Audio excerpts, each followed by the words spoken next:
Hola, ¿cómo están? Muy buenas tardes. Bienvenidos a un nuevo capítulo de Live de Clínica Universidad de los Andes en esta nueva transmisión simultánea. Tal como les hemos indicado a través de nuestras redes sociales, hoy día nos va a acompañar el doctor Enrique Lanzarini, cirujano digestivo de la clínica, para conversar sobre las enfermedades digestivas más comunes, más frecuentes. Vamos a hablar de reflujo, de hernia hiatal, de vesícula y mucho más. Así que vamos a esperar unos segundos a que el doctor se conecte. Hola doctor, ¿cómo está? Hola Catalina, muy bien. ¿Y tú cómo estás? Muy bien también, muchas gracias. Qué bueno que nos acompañe hoy día en este live tan interesante que vamos a conversar sobre las enfermedades digestivas más comunes, tal como lo anunciamos por nuestras redes sociales. Bien, muchas gracias por la... Sí, te escucho perfecto. Muchas gracias por la invitación. Muchas gracias por acompañarnos hoy día en esta transmisión simultánea. Como comenté en un inicio, estamos a través de la cuenta de la clínica y también desde su cuenta, así que aprovechamos de saludar a todos los que se van a conectar y van a ir escuchando esta interesante conversación. Como les comenté, pueden hacer las preguntas que quieran. Doctor, comencemos entonces con la pregunta más general y ahí vamos abordando un poco otro tipo de temas. ¿Cuáles son las enfermedades digestivas más comunes? Bien, bueno, en Chile las enfermedades digestivas la verdad son bastante frecuentes y yo te diría que dentro de las más comunes está el reflujo gastroesofágico, que es algo que en algún momento podría llegar a ser de tratamiento quirúrgico. Está todo lo que tiene que ver con los trastornos digestivos funcionales, como es el colon irritable o colopatía funcional. Y dentro de lo quirúrgico propiamente tal, también los cálculos en la vesícula, es algo que también es muy frecuente en Chile. Existen otras cosas, también otras enfermedades que son quirúrgicas, digestivas, frecuentes. El cáncer gástrico es algo muy importante también en Chile, que tiene una alta incidencia, una alta prevalencia. Perfecto, o sea, hay distintos tipos de enfermedades que requieren cirugía. Me gustaría detenerme un poquito en el reflujo. Se estima que alrededor de un 30% de la población ha tenido síntomas que se asemejan, ¿cierto?, al reflujo. ¿Por qué es tan frecuente esta patología, esta enfermedad? ¿Y cómo se manifiesta? ¿Cuáles son los síntomas de un reflujo? Sí, lo primero es súper importante entender que el reflujo gastroesofágico es una condición que puede ser normal, ¿ya? Las personas, todos podemos tener algunos síntomas de reflujo, que ya vamos a explicar cuáles son, hasta un par de veces a la semana, ¿ya? Consiste principalmente en ese ardor que se siente como en el pecho, como una acidez que sube desde el estómago retroesternal hacia arriba, ¿cierto? Hacia la garganta, hacia la boca.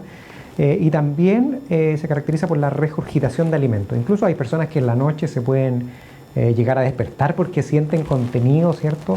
A nivel de la garganta, a nivel faríngeo, que viene desde el estómago. Incluso pueden despertarse un poco ahogados. Muchas personas dicen que me despierto ahogado en la noche con contenido en la boca, me produce tos. Esos son los principales síntomas. También puede dar dolor cuando ya se produce alguna inflamación en el esófago, lo que se llama esofagitis. Eso puede doler también, ¿de acuerdo? Entonces, la verdad que los síntomas esos son los más característicos. Existen otros como que son extradigestivos, como es paciente que tiene una laringitis que no cura bien o que no tiene una causa identificable, o tosedores crónicos que tienen microaspiraciones en la noche.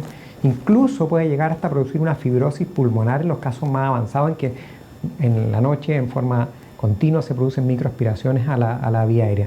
Pero como te decía inicialmente, cuando las personas tienen más de 3 episodios en la semana, entonces ahí ya hablamos de un reflujo gastroesofágico no fisiológico, no normal. Algo ya está pasando y esas personas probablemente requieren algún tipo de evaluación. Y ese tips que acaba de comentar es súper interesante porque muchas personas se deben preguntar en qué momento hay que consultar. O sea, es importante tener en cuenta que 3 veces a la semana ya hay que ir a visitar a un especialista.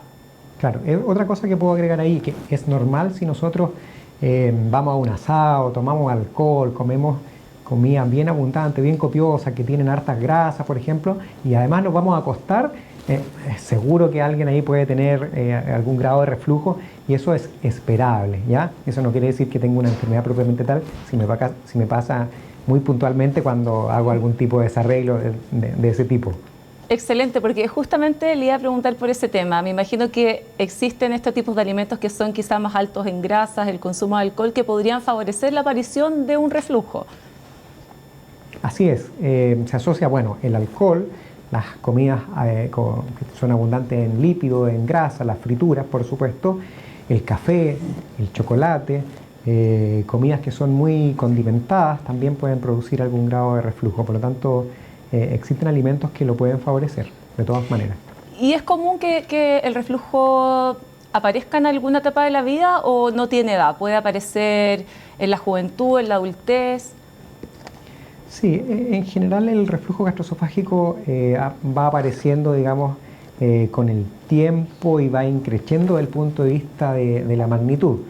Muy distinto al reflujo que pueden tener algunos niños al nacer, eso es otro tema, pero en el caso de los adultos hay personas muy jóvenes que comienzan con estos síntomas y van aumentando en el tiempo y se van haciendo los síntomas cada vez más frecuentes hasta que se produce dolor y ese dolor se puede explicar, como comenté antes, por esofagitis. Ya la esofagitis ya son erosiones en el esófago producidas por el ácido que refluye desde el estómago hacia arriba y tanto el ácido como el no ácido, ya eso también es importante.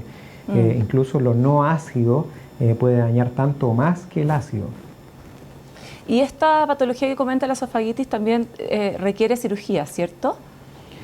No, no necesariamente. Ya. La gran mayoría de las personas que tienen reflujo gastroesofágico puede aliviar tomando unas medidas, digamos, que son bastante generales, que tienen que ver con esto de la alimentación, principalmente. Luego de eso ya uno piensa en la utilización de fármacos, ¿ya? Ya. Yo te diría que el 90% de las personas responden a estos tratamientos. Sin embargo, hay un grupo menor de pacientes o más específico en que estas medidas no son suficientes, ¿ya?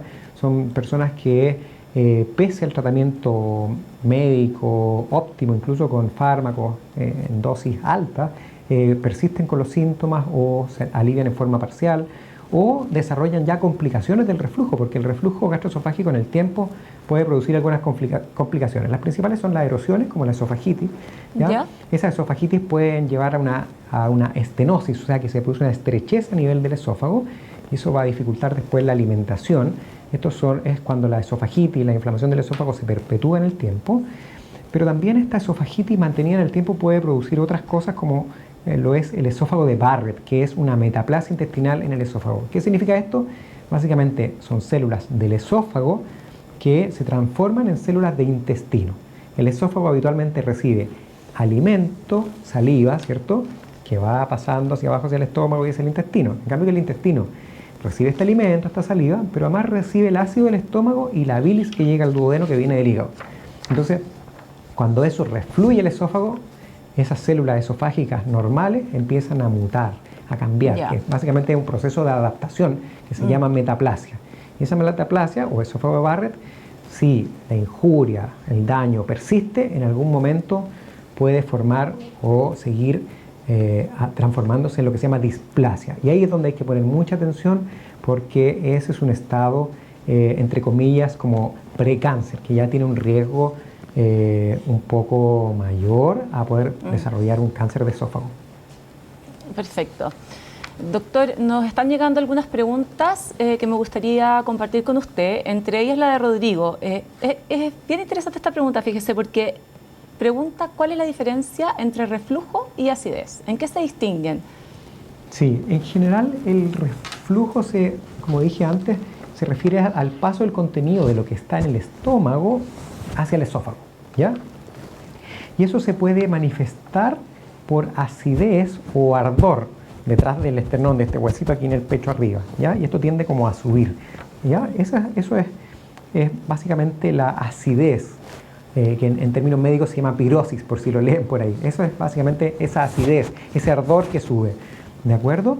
A veces se confunde un poco con otro tema que tiene que ver más bien con los síntomas ulcerosos, que eso en general es cuando uno, por ejemplo, tiene un poco de hambre o siente un olor a comida y siente un dolor aquí, una puntada súper fuerte en la boca del estómago, dice la gente. Bueno, aquí justo en el centro. Y eso es porque el estómago, hay una señal, envía una señal al cerebro, cuando el cerebro envía una señal al estómago para que produzca ácido, cuando uno huele un poco de una comida. O después que uno come, al rato después, una hora y media, 2 horas, se produce ese dolor nuevamente. O también bastante característico en la noche, entre las 12, 1, 2 de la madrugada, alguien se despierta con ese dolor de nuevo, una puntada, una espada que me atraviesa en la noche y me despierto de ese dolor. Bueno, esos son síntomas más bien ulcerosos, eso se llama síndrome ulceroso y eso tiene que ver más con gastritis y erosiones en el estómago, incluso úlceras en el estómago. Ya, perfecto, súper claro. Y otra pregunta que también nos llega, doctor, es si después de un bypass gástrico, una persona es más propensa a tener reflujo o acidez. ¿Es más común en este tipo de pacientes que tuvieron esta cirugía? No en el caso del bypass gástrico. Cuando hablamos de cirugía de obesidad o cirugía bariátrica, básicamente hay 2 técnicas. Uno es la que se conoce como manga gástrica, ¿ya? Y otro bypass gástrico. En la manga gástrica se alteran algunos mecanismos que son antirreflujo. Entonces hay personas que pueden llegar más o menos hasta un 20% en las que se realiza esta técnica que pueden tener un reflujo de novo. ¿Qué significa esto? No tenían reflujo antes de operarse y después desarrollan reflujo gastroesofágico. Y en las personas que van a un bypass gástrico es todo lo contrario. Incluso personas que tenían reflujo y obesidad y que se hace un bypass gástrico, la gran mayoría de los pacientes ese reflujo desaparece, ¿ya? Hay un grupo muy pequeño de personas que tienen un bypass gástrico que pueden tener algún síntoma de reflujo, pero hay que estudiarlo bien para ver qué alteración se está produciendo, porque en general la mayoría de las personas responde muy bien con el bypass gástrico desde el punto de vista del reflujo. Excelente. Y doctor, me gustaría que me comentara cuáles son los tratamientos más frecuentes del reflujo y en qué consiste la cirugía.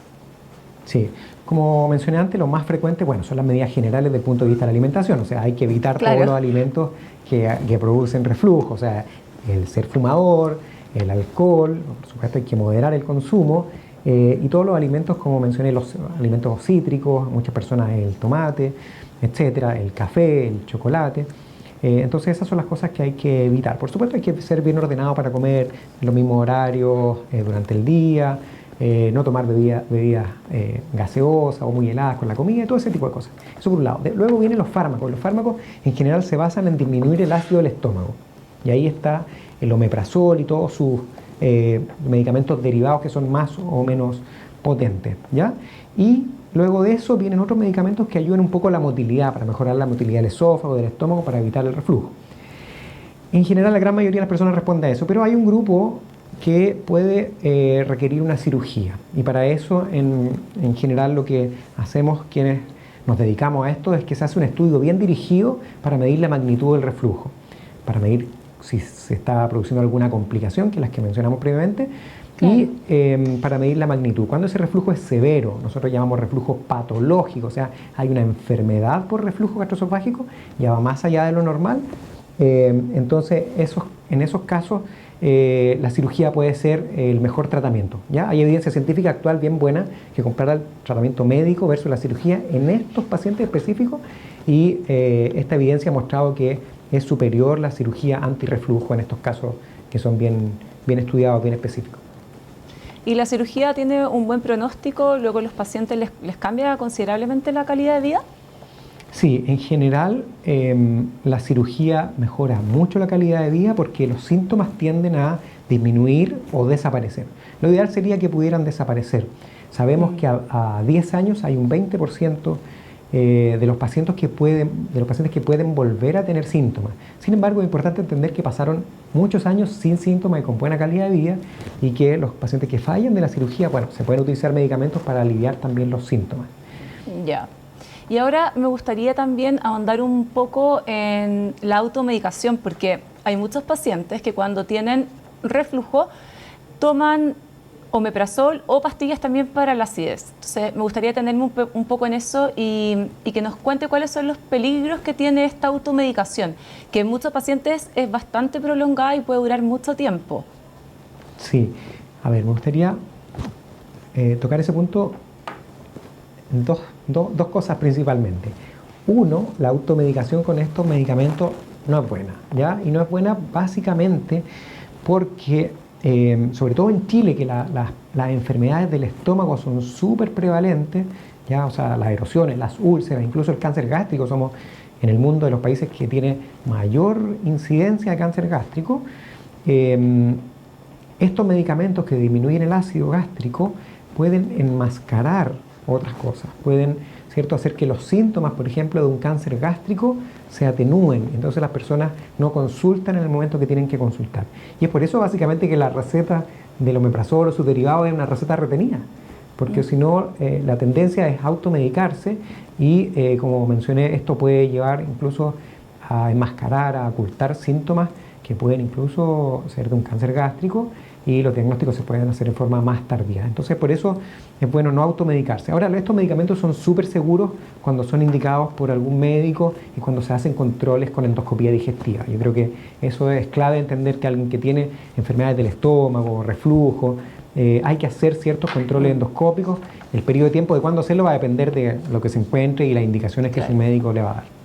Y hablando sobre también el tema del cáncer gástrico, doctor, ¿por qué es un tipo de cáncer que puede ser tan prevalente en Chile? ¿Cuáles son las razones de eso? Sí, bueno, es un tema que podríamos hablar todo el día, pero hay varias teorías, pero no se sabe del todo por qué. Por ejemplo, en los países que están hacia la costa del Pacífico, esta frecuencia, digamos, del cáncer gástrico es más alta. ¿Ya? Es súper interesante. Costa Rica o Japón, por el otro lado, ¿cierto? Perú, incluso son países que dan hacia el Pacífico y tienen más alta incidencia de cáncer gástrico. Hay un tema ahí que no se conoce bien el porqué. Segundo, se ha asociado con países que tienen volcanes, y ahí Japón y Chile, por supuesto, tienen relación. En personas que viven en altura. Y, por ejemplo, en Chile hay zonas geográficas donde es más frecuente el cáncer gástrico. Por ejemplo, en Alto Biobío, tanto en la región, digamos, del Biobío como en la Araucanía, que comparten ahí una zona bien alta en la cordillera, ahí está la incidencia más alta en Chile. Entonces, hay factores que tienen que ver desde el punto de vista ambientales, tanto parece ser geográfico, también del punto de vista ambiental, de lo que tiene que ver, por supuesto, con el consumo, por ejemplo, de algunos alimentos, los embutidos, ya los alimentos que tienen mucho contenido de sal, alimentos ahumados, por las carnes rojas, las carnes quemadas, todas esas cosas se asocian también como factores de riesgo a tener cáncer. El consumo de tabaco, por supuesto, el consumo de alcohol. Y por otro lado están factores que son genéticos, que ya tienen que ver con lo hereditario, con lo que viene, ¿cierto?, en la información de nuestros genes, que todo esto se mezcla y hace que Chile sea un país que tenga harto cáncer gástrico.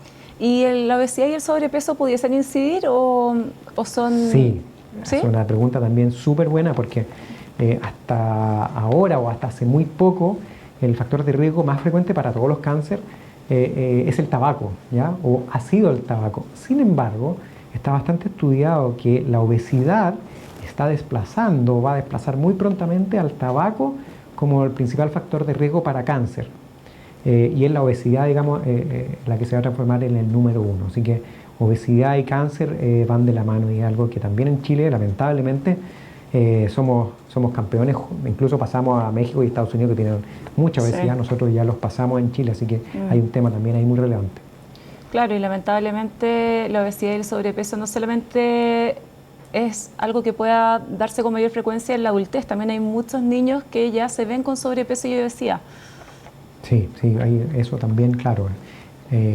Probablemente las políticas públicas deberían ser más activas a ese nivel, en la infancia, en la niñez, porque en los últimos datos en Chile, en primero básico, los niños primero básico, hay un 25% de obesidad, y esos probablemente son datos muy, muy preocupantes, porque esos niños, cuando sean adultos, la mayoría de las veces siguen teniendo problemas de sobrepeso u obesidad. Claro, exactamente. Cuando ya tienen sobrepeso o obesidad siendo niños, es probable que eso siga en la adultez y en sus otras etapas de la vida. Doctor, me gustaría hablar también sobre hernia hiatal, ¿cierto? Que es otra de las enfermedades características que son enfermedades digestivas y que también requieren cirugía. Cuéntenos qué es la hernia hiatal, cuáles son los signos de alerta de una hernia hiatal y también en qué consiste la cirugía.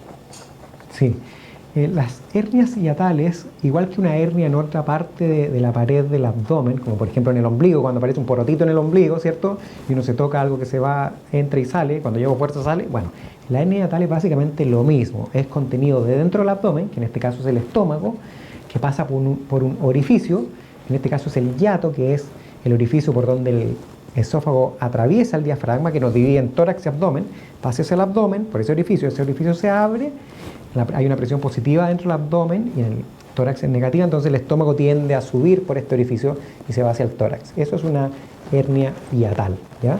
El nombre hiatal viene porque pasa por el orificio que es el hiato, ¿de acuerdo? Ahora, las hernias hiatales se diagnostican cada vez más frecuentemente, básicamente porque hay más acceso a la endoscopía digestiva, ¿ya? La gran mayoría de las hernias hiatales son pequeñas y no requieren mayor tratamiento a no ser que produzcan reflujo gastroesofágico, ¿ya? Y ahí se tratan como reflujo gastroesofágico.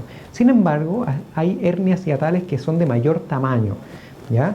Y las que son de mayor tamaño podrían ser candidatas o requerir tratamiento quirúrgico. ¿Por qué? Porque van creciendo a través del tiempo y al ir creciendo, entonces llegan a formar grandes hernias hiatales que en algún momento pueden incluso producir compresión de los pulmones hacia los lados o incluso producir compresión del corazón hacia adelante y las personas entonces van a tener problemas como por ejemplo fatigabilidad, ¿ya? Estas grandes hernias hiatales se caracterizan por fatigabilidad, las personas caminan un poco, hacen un poco de esfuerzo físico y se sienten rápidamente cansadas, ¿ya?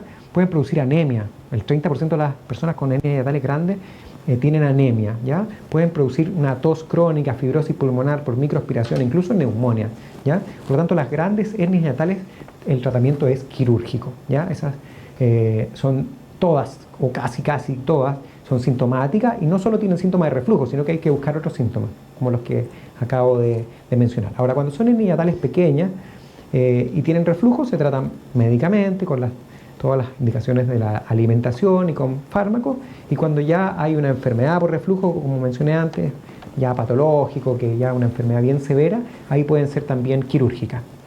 Perfecto. ¿Y la cirugía también tiene un buen pronóstico en los pacientes? Consiste básicamente en reparar, o sea, en devolver el contenido del estómago que está subiendo al tórax, se devuelve al abdomen, esto se hace por cirugía mini invasiva, son hoyitos muy chiquititos en el abdomen, se devuelve el estómago, el orificio que está abierto, se cierra, a veces es necesario poner una malla de refuerzo, otras veces no, ¿ya? Y ya con el estómago en el abdomen se puede hacer una válvula nueva antirreflujo. Perfecto. Doctor, nos siguen llegando algunas preguntas también. Sí. Una muy importante e interesante también es una consulta que hace Sandra. ¿Se recomienda realizar una endoscopía desde cierta edad? ¿Eso se sugiere a los pacientes? Sí, eso es una muy buena pregunta, sobre todo en Chile, como mencionamos previamente. Ya, en general, en Chile, todas las personas deberían tener una primera endoscopía digestiva alta a los 50 años. ¿Ya? Si hay algún antecedente familiar de cáncer gástrico digamos, en su familia, eso debería partir antes, a los 45 años o 10 años antes de la presentación del cáncer en una persona menor a 50 años. O sea, si, por ejemplo, tengo un familiar que a los 48 años tuvo un cáncer gástrico, mi primera endoscopía debería ser a los 38 años. ¿Ok? Eso es súper importante. Súper importante. Doctor, y con respecto al cáncer gástrico, ¿cuáles son los síntomas más comunes que me deben alertar de que algo está ocurriendo? Sí, ahí hay que tener claro que el cáncer gástrico en sus etapas más precoces, que se llama incipiente, cuando las lesiones son más pequeñas, menos profundas, casi no da síntomas o no da síntomas, ¿ya? Y por lo tanto, por eso es bueno hacerse la endoscopía al cumplir esta edad, ¿cierto?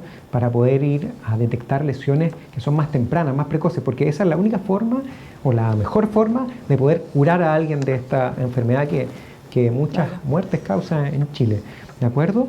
Y cuando ya el cáncer ha ido avanzando, crece, digamos, en extensión en el estómago, en profundidad, va dando células tumorales que aparecen en los ganglios, incluso pueden aparecer metástasis, ahí los síntomas ya pueden ser, ¿cierto?, un dolor en el abdomen alto, pero un dolor que es persistente, que continúa, saciedad precoz, o sea, como y rápidamente siento que no quiero seguir comiendo, o comienzo a bajar de peso. A veces solamente la baja de peso puede ser un indicador de que algo no está bien. Baja de peso, por supuesto, que uno no busca, ¿no? Si estoy haciendo una dieta. Involuntaria, claro. ¿De acuerdo?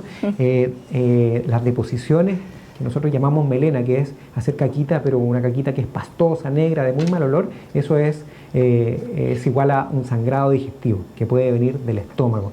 Entonces, o a veces la dificultad para comer. Como algo y de pronto empiezo a sentir que el alimento no pasa bien hacia abajo, o después de comer presento vómito, y esto se continúa en el tiempo y los síntomas van aumentando. A veces solamente por anemia. Una persona que tiene más de 45 o 50 años y tiene anemia por una causa que no se conoce, o sea, no ha sangrado evidentemente por ningún lado, endoscopía digestiva alta de inmediato. Sí, o sea, es multifactorial. Sí, bueno, se puede manifestar de muchas formas. Lo importante es tener claro es que, por ejemplo, lo que hablábamos del reflujo, si yo tengo 55 años, no he tenido nunca reflujo y de pronto empiezo con síntomas como de reflujo, ojo, claro, endoscopía digestiva, algo puede estar pasando. Sí, súper bueno el llamado que está haciendo, doctor. Y bueno, nos siguen llegando preguntas. Jessica nos hace una pregunta que es bien interesante con respecto a la esofagitis. ¿Qué es lo mejor para la esofagitis por reflujo y cada cuánto conviene una endoscopía? Que es volviendo un poco al punto que estábamos comentando recién. Sí, en general, cuando en el primer momento que uno, hay síntomas de reflujo y uno hace una endoscopía y detecta una esofagitis, eso requiere tratamiento médico y habitualmente la esofagitis responde muy bien al omeprazol o cualquiera de sus derivados. O sea, se disminuye el ácido del estómago, más todas las medidas de la alimentación que ya comentamos, y con eso la verdad es que la gran mayoría de las personas la esofagitis mejora, ¿ya? Ahora, hay distintos grados de esofagitis, ¿ya? Hay una clasificación que ustedes, si se han hecho endoscopía o si han visto alguna, aparece esofagitis A, B, C, D, ¿ya? Eso tiene que ver con la severidad, ¿ya? La más leve, por supuesto, es la A, y esa, la A y la B, la verdad que responden súper bien al manejo con los medicamentos para disminuir el ácido, ¿ya? Pero cuando hay una esofagitis C o D, que básicamente son úlceras en el esófago, ahí hay que tratarlo con los medicamentos, pero ahí probablemente hay que hacer un estudio más acabado de ver la severidad de ese reflujo, porque podría, como mencionamos antes, incluso aliviar bastante o mejorar mucho con una cirugía antirreflujo. Y ahora también, doctor, nos pregunta Javier, ¿cómo puede afectar el estrés o la ansiedad con el reflujo o el poco apetito? ¿Existe una relación entre estos factores? Sí, la verdad es que se ha estudiado bastante todo lo que tiene que ver con el estrés o los problemas, por ejemplo, en el trabajo que te llevan a tener ansiedad, estrés y toda esta combinación de cosas que se asocian mucho a los trastornos que se llaman digestivos funcionales, ¿ya? Ni hablar del colon irritable, cuántos de nosotros en algún momento de estrés andamos con dolor abdominal, con hinchazón, y etcétera. Y claro, hay alguna asociación, el sistema nervioso central, digamos, está conectado con nuestro estómago, con nuestro intestino. Todo esto funciona como un solo conjunto. Y por supuesto que el estrés puede agravar los síntomas de reflujo o aumentar la secreción de ácido gástrico. Y todo eso puede generar más molestias, ¿ya? Siempre es bueno en esos casos consultar con algún médico, porque sobre todo para descartar otras causas, ¿ya? Se descartan cosas muy simples, de pronto una ecografía abdominal para descartar los cálculos en la vesícula, o dependiendo también de los síntomas y la edad, una endoscopía para descartar gastritis, úlceras, etcétera. Claro. Y ahora también nos llega otra pregunta de Mandy. Ella nos consulta cuál es el tratamiento para el esófago de Barrett. ¿Cuál es el tratamiento más común para esta enfermedad, para esta patología? Sí, el esófago de Barrett es una complicación de un reflujo que tiene mucho tiempo, ¿ya?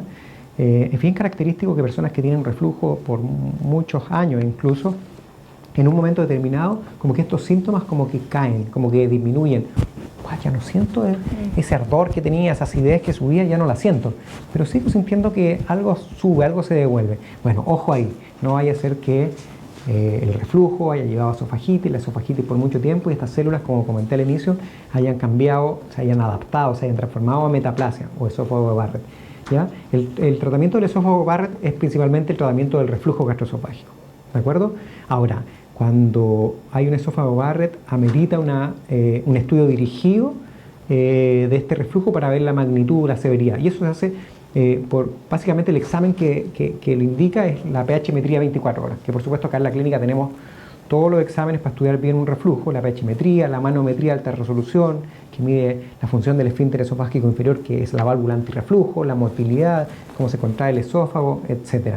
¿Ya? Pero en general el esófago Barrett se trata tratando el reflujo, y en algunos casos también la cirugía podría ser la mejor opción. Perfecto. Y cuando ya hay displasia que tiene mayor riesgo de cáncer, existen en la actualidad terapias endoscópicas, ¿ya? Para ir a eliminar el esófago de Barrett, estas células metaplásicas, displásicas del esófago, por vía endoscópica nos metemos, ¿cierto? Y vamos a hacer una quemadura, que es una ablación con radiofrecuencia, que se produce una quemadura de la mucosa anómala, de la mucosa enferma, la mucosa, las células que van por dentro del esófago y de todo el tracto digestivo, se queman, se caen, y las células madres que están más abajo del esófago entonces van a producir células del esófago normales. Así que ahí ojo que hay también una terapia para tratar el Barrett cuando ya se presenta la displasia. Perfecto, y ahora hablemos un poco sobre los cálculos a la vesícula, que también son bastante frecuentes, ¿cierto? ¿Qué son los cálculos a la vesícula, doctor? Sí, los cálculos a la vesícula también es algo muy frecuente en Chile. De hecho, está catalogada como una patología GES, y básicamente son piedras, tal cual, que están formadas por sales biliares, que es algo que va en la bilis, junto con el colesterol, que también va en la bilis, que empieza a haber una sobresaturación a nivel de la bilis. La bilis se forma en el hígado y viaja por un conducto que es la vía biliar al intestino, la primera parte al duodeno, básicamente para la digestión y absorción de los alimentos, ¿ya? Y entre medio de este conducto está la vesícula, que es un reservorio de bilis, ¿ya? Por distintos motivos ambientales y también hereditarios, en Chile también hay mucha genética que favorece la formación de cálculos, se forman estas piedras en la vesícula, ¿de acuerdo? Pero básicamente es por un tema ambiental nuevamente y genética. Esta combinación es lo que hace que se formen las piedras. Las sales biliares, el colesterol, van formando pequeños cristales como una arenilla. Por si han visto alguna vez a alguien que tiene barro biliar, bueno, el barro biliar hay que seguirlo porque ese barro biliar es una verdadera arenilla que puede empezar a juntarse, los granitos, y van formando entonces piedrecitas más pequeñas que luego terminan siendo piedras más grandes. ¿Y cómo se detecta un ataque a la vesícula, doctor? Sí, la vesícula, la mitad de las personas con cálculos o piedras en la vesícula puede ser asintomática, así que nuevamente ahí hay una tarea para la casa. Ojo con sobre todo las personas que tienen familiares que tuvieron cálculo en la vesícula, que esto es bastante hereditario, así que ahí una ecografía abdominal les vendría bastante bien para poder descartar que tengan cálculo en la vesícula, porque la mitad son asintomáticos y la otra mitad tienen síntomas. ¿Qué síntomas? Los principales son dolor abdominal, donde bajo la parrilla costal del lado derecho, ¿ya? En el lado derecho, bajo la parrilla costal, ¿cierto? Terminan las costillas, ahí abajo está el hígado, inmediatamente debajo del hígado está la vesícula, ¿de acuerdo? Entonces, un dolor agudo, ahí como una puntada que llega a una intensidad bien máxima, bien como que te están enterrando ahí, apuñalando, luego baja y se mantiene el dolor, y luego viene de nuevo y pasa, sobre todo después de comer comidas que tienen un contenido graso, digamos, frituras, etcétera, alto, puede desencadenar este dolor.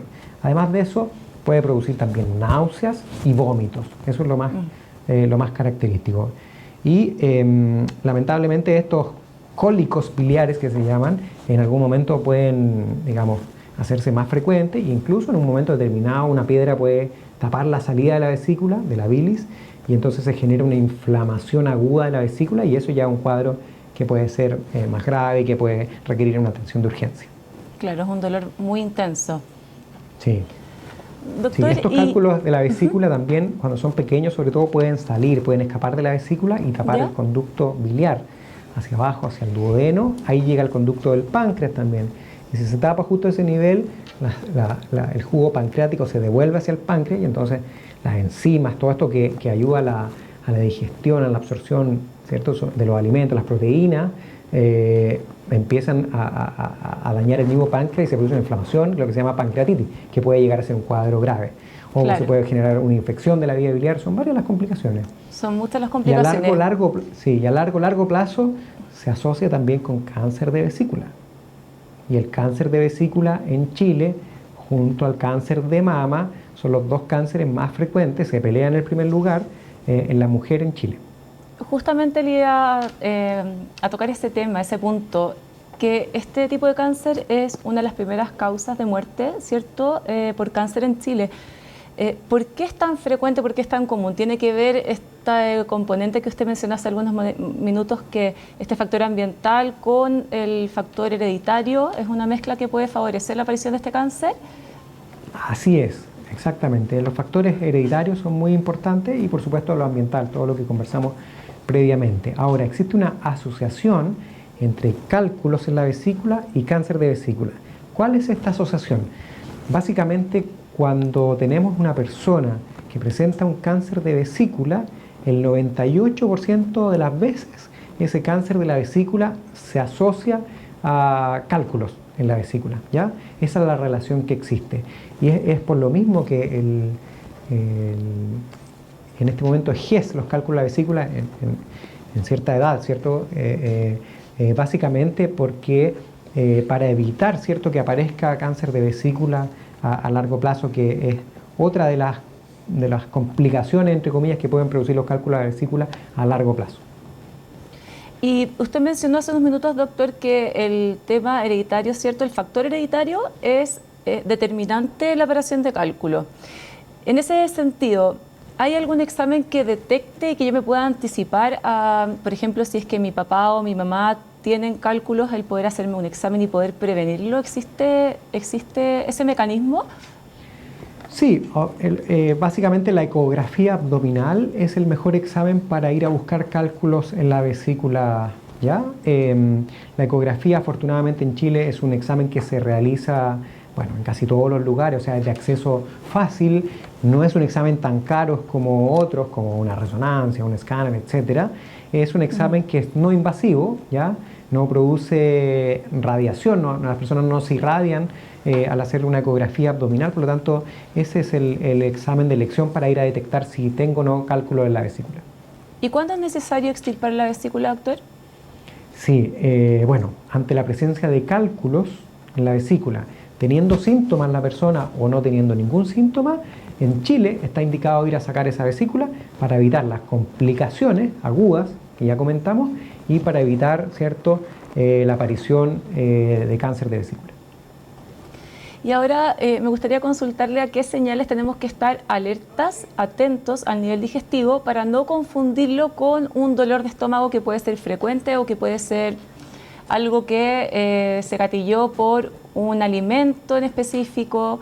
Esto que usted comentaba al inicio de la conversación, el consumo quizá de alimentos ricos en grasa que pudiese favorecer un dolor de estómago. ¿Cuáles son las señales que no podemos dejar pasar? Sí, a ver, yo diría que, bueno, desde el punto de vista del dolor, un dolor que es constante, que no cede, o sea, que aparece y ustedes toman algún analgésico, algún antiespasmódico, y el dolor calma un poco, pero después persiste y al día siguiente también y luego también, bueno, ahí ojo, eso probablemente hay que investigarlo.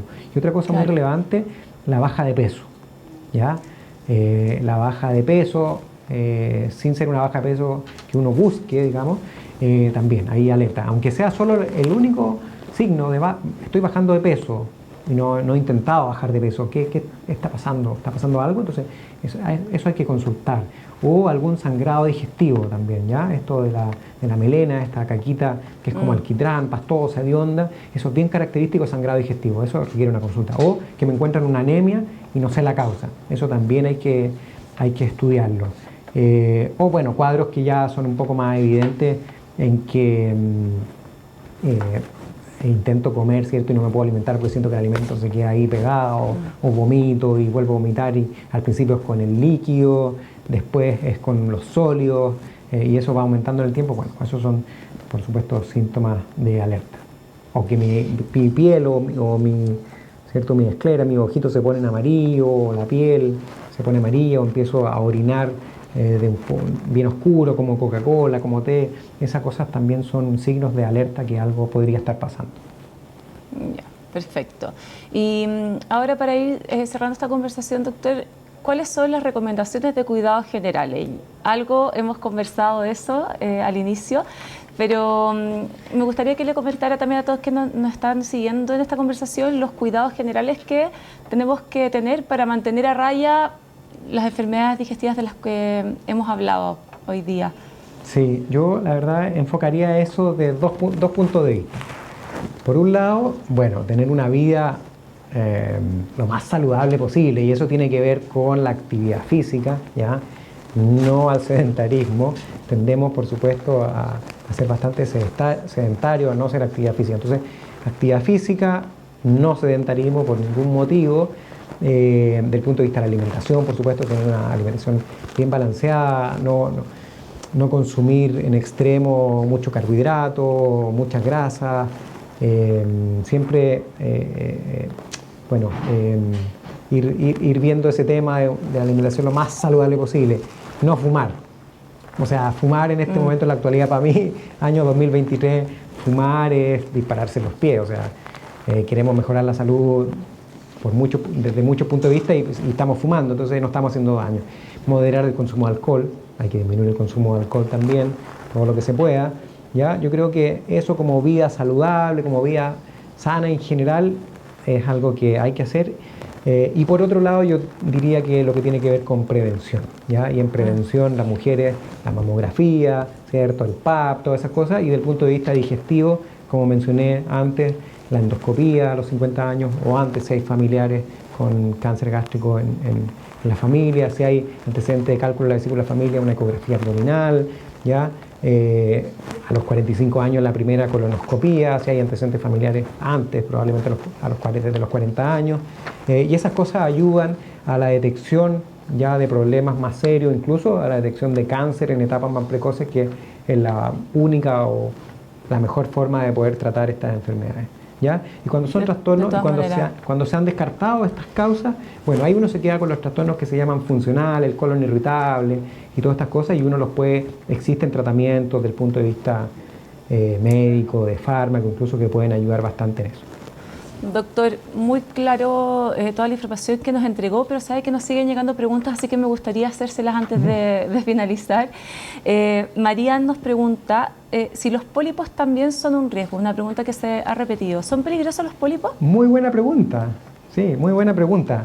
No habíamos tocado ese tema, y claro, los pólipos de la vesícula, entiendo que se refiere, ¿no? Claro. Sí, los pólipos en la vesícula, la gran mayoría se presentan, son completamente benignos y no se malignizan. Y uno puede vivir con pequeños pólipos durante toda la vida, digamos, sin problema. Sin embargo, ¿qué es lo que hay que tener presente? ¿Ya? Cuando se diagnostica un pólipo en la vesícula, independiente del tamaño, lo que hay que hacer es un seguimiento ecográfico. Es decir, si hicieron una ecografía abdominal, apareció un pólipo de 4 milímetros, bueno, en 6 meses más voy a repetir una ecografía abdominal, básicamente para ver que ese pólipo siga exactamente igual y no haya crecido, ¿ya? O que no haya aparecido otro pólipo, ¿ya? Y se puede ir haciendo controles ecográficos cada 6 meses, después se pueden ir distanciando, y si ya se mantiene por algunos años estable, ahí ya uno difiere más los controles ecográficos. Sin embargo, cuando hay pólipos de mayor tamaño, de 8 milímetros o más, en esos casos la cirugía, extirpar la vesícula, ¿cierto?, está indicado. Básicamente, ¿por qué? Porque los pólipos que son de 10 milímetros o más son los que se asocian a cierto riesgo de malignización, de cáncer de vesícula, ¿ya? Por lo tanto, en general, desde 8 milímetros hacia arriba, no esperamos a que midan 10 milímetros, sino que desde 8 milímetros ya realizamos la cirugía de la vesícula. Y si hay un pólipo pequeño, 4 o 6 milímetros, que en el seguimiento creció o aparecieron otros pólipos, ahí también estaría indicada la cirugía. Los pólipos no dan síntomas. Ya también son asintomáticos. Para que lo tengan presente, son asintomáticos. Doctor, y también nos siguen llegando varias preguntas, entonces me gustaría consultarle ahora una duda de Valentín. Él nos comenta que tiene acidez, por lo tanto consume 2 pastillas de esomeprazol diaria. ¿Eso pudiese, quizá en el largo plazo, ser dañino?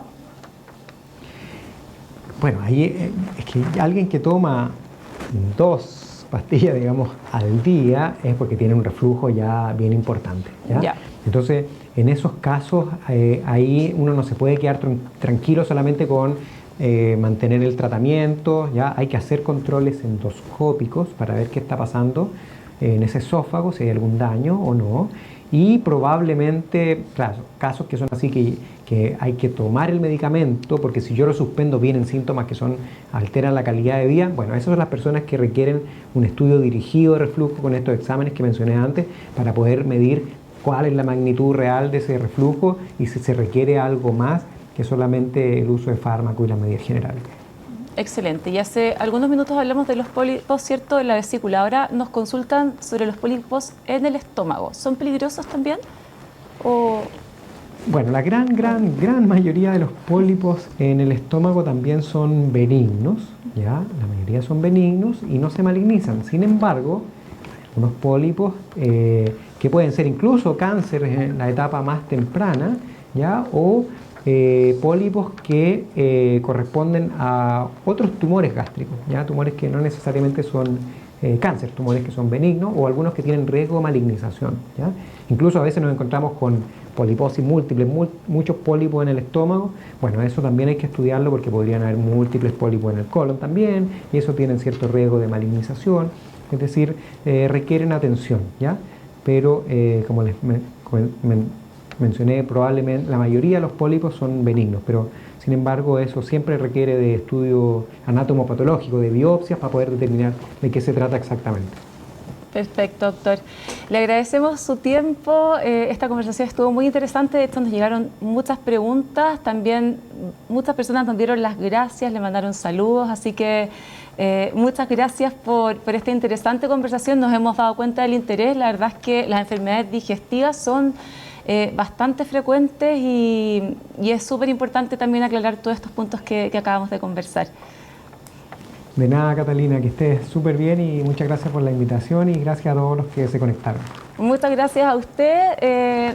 Nos despedimos de todos los seguidores de la cuenta de la clínica y también de los seguidores de la cuenta del doctor. Muchas gracias por habernos acompañado hoy día. Chao, chao.